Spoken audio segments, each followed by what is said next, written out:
Is brought to you by a grant from the Whirlpool Corporation, Finley Division.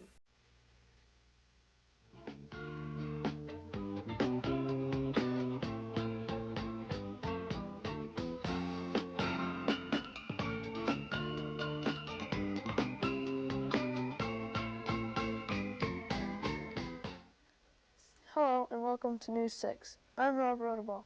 Today's show is presented by Mrs. Ruth McMaster's 6th grade class from Riverdale Elementary in Mt Blanchard, Ohio.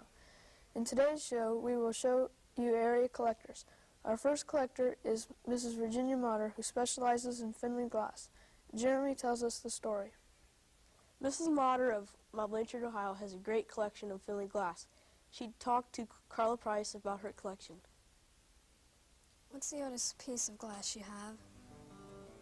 Well, they were all made between 1886 and 1901, so probably the oldest one would be in the 1886 era.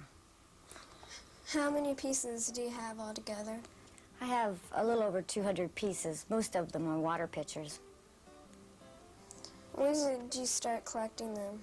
In 1974, my husband's grandmother gave me a piece of glass, and a friend of mine told me she thought it belonged to the Finley glass collection.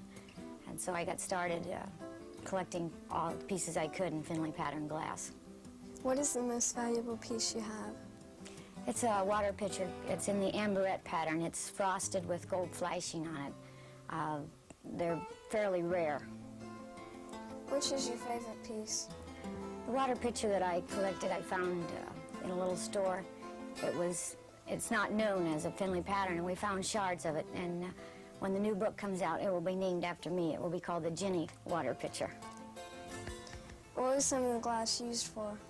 Okay, usually it was used for table sets, which was a butter dish, a spooner, where people put their spoons in. They didn't put them in drawers, and a creamer and a sugar. They even made these in children's sets so that little kids could play with just like their moms with their table sets. Thank you for being on News 6. Thank you for coming. Our next collector has an interest in buttons. Lori has the story. Mr. James Taylor of Forest, Ohio has all different kinds of presidential pins and buttons. Kathy Gallagher interviewed him. How did you get the idea to collect? Well, I'm a teacher of history, and so naturally I'm interested in this subject. And also I got involved in a organization called the American Political Items Collector. And we have conventions in the summertime and during the course of the year. And you meet and you can swap and trade and sell all sorts of political items. I don't think a lot of people realize the amount of political memorabilia that is out there to be had. How many pins and buttons do you have? I have approximately 1,500 buttons, and I have well over 2,000 political items in the room. What is your oldest pin or button? My oldest button dates back to 1900, and it is a picture of President McKinley and his vice president at that time, Theodore Roosevelt. I also have several political banners.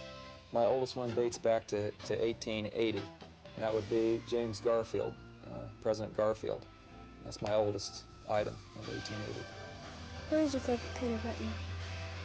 I have two favorite ones. One of them was a nominating campaign button. It's quite large, and it goes back to 1976, and it's a picture of Ronald Reagan, a cartoon picture of Ronald Reagan and Gerald Ford, and they're dressed in cowboy hats, and one has a black hat and one has a white hat. And at the convention, the Republican Convention of 1976, they were selling them. If you were for Ronald Reagan, his cartoon figure had a white hat. If you were against him, he had a black hat, like he was the good guy and the bad guy. The other one was, this year was another very big year for buttons.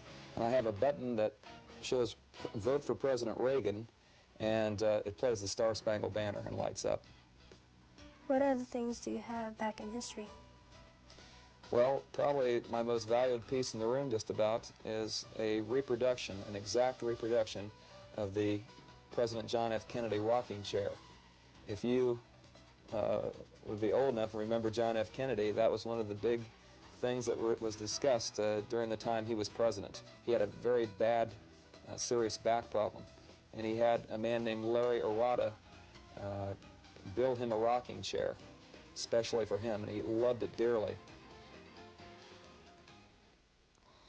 In our next story, Jeff tells us about a tractor collector. Bill Ellis lives in rural Mt Blanchard, and visiting him is like going to a toy store during Christmas, but he specializes in toy tractors. His oldest tractor is a 1938 John Deere, which was given to him by his father. His most valuable tractors are his white Farmall M's. He has approximately 425 tractors in various sizes.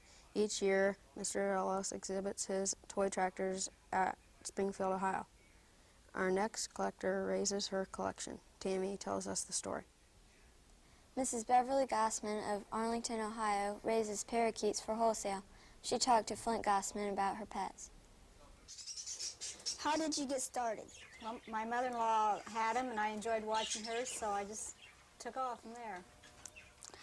How many birds do you have?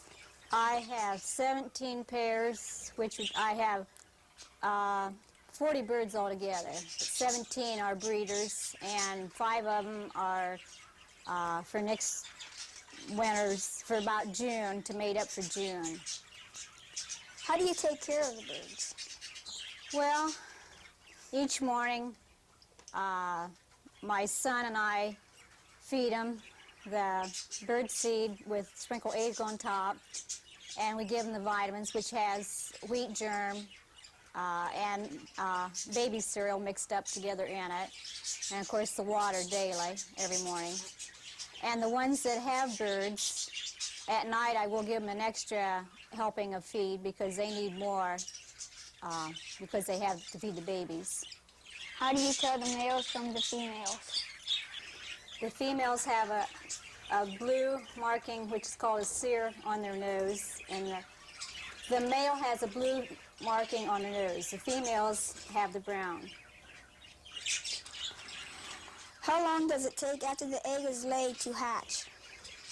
18 days or 20. When do you take the baby birds out of the nest? When they're around 4 weeks old, or they have feathers on their breast. It's filled out. Are parakeets easy to train and to teach to talk? Yes, takes a little while, but yes, they are. How many eggs do the birds usually have? They have from around 8 eggs, and usually about 5 of them hatches. Our next collector makes her collection. Rob tells us about it. Mrs. Holly Dyer has huggable homemade bears all over the world. Chris Clements talked to her about her collection. When did you get started making your bears? Well, I started making my bears probably about 4 or 5 years ago, but it's just been in the last 2 or so years that I've really seriously been making them. What is your favorite bear? I really don't have a favorite. I like them all, but, well, at the time it just depends on the bear I like. Right now I'm making these little Henry bears, and I like them best. How did you get the name Watersmith Bears? Okay, the Watersmith bear is the one that my mother and I designed, and Watersmith comes from the name of my street and my mother's street. What is your oldest bear? The oldest bear I make is a Paddington bear. The first one I made was made out of a bath towel, and I made one for my mom and my nephew for Christmas one year. What are the prices of your bears? They range from $5 to $60. Thank you for joining us. Be here next week when 6th graders from Payne, Ohio will present New 6. Have a nice week.